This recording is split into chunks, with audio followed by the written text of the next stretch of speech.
আলাইকুম প্রিয় দর্শক শ্রোতা। আমি আজকে আছি আমাদের এক কৃষক ভাইয়ের জমিতে। উনি কাকরোল গাছ রোপণ করেছেন। এটা হচ্ছে ইন্ডিয়ান একটা জাত। এটা খুবই চমৎকার ফলন দেয়। দেখুন প্রিয় দর্শক, অনেক চমৎকারভাবে ধরে আছে গাছে। আমাদের এই কৃষক ভাইয়ের নাম মোহাম্মদ আলাল মোল্লা, আলাল ব্যাপারী।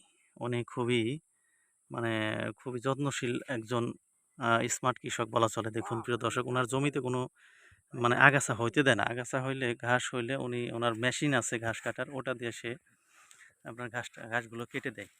দেখুন, অতি সহজেই কিন্তু আপনার ঘাসগুলো উনি কেটে দিতে পারে। আসলে বর্তমান তো লেবার পাওয়া যায় না, লেবার সংকট দেশে, লেবারের দাম অনেক, কিন্তু কাজ করে আগাইতে পারে না।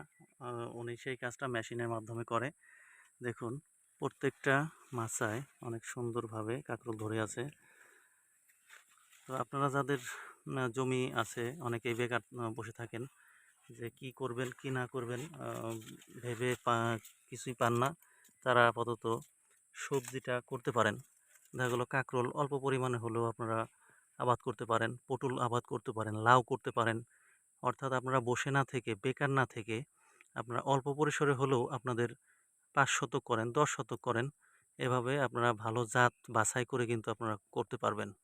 আর এখানে আমি দেখতেছি বেশি রোগবালাই নাই।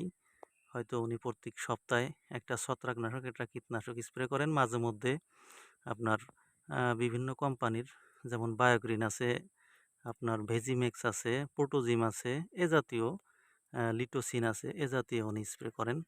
এতে ফলন ভালো হয়, আপনার ফলের কালারটাও ভালো থাকে। তো প্রিয় দর্শক শ্রোতা, আমি এই ভিডিওর মাধ্যমে আপনাদেরকে দেখানোর চেষ্টা করলাম, আসলে পরিশ্রম করলে কিন্তু আসলে লস হয় না। আল্লাহ অবশ্যই পরিশ্রমকারীকে তার সেই পরিশ্রমের মূল্য দেয়। তো আপনারা যারা বেকার বসে থাকেন, কি কাজ করবেন ভেবে না পান, তারা অবশ্যই অল্প পরিসরে হলেও এইভাবে সুন্দরভাবে মাচা করে আপনারা এই কাঁকরোল আবাদ করতে পারেন বা সবজি আবাদ করতে পারেন। দেখুন এখানে ওনার প্রায় এখানে অনেকটা জমি উনি এভাবে মাচা করে কিন্তু চাষাবাদ করছে। তো আপনারা ভালো থাকবেন প্রিয় দর্শক শ্রোতা। আপনাদের মাধ্যমে আপনাদের সামনে আবার দেখা হবে অন্য কোনো ভিডিওতে, অন্য কোনো শাকসবজির আলোচনা নিয়ে। আল্লাহ হাফেজ।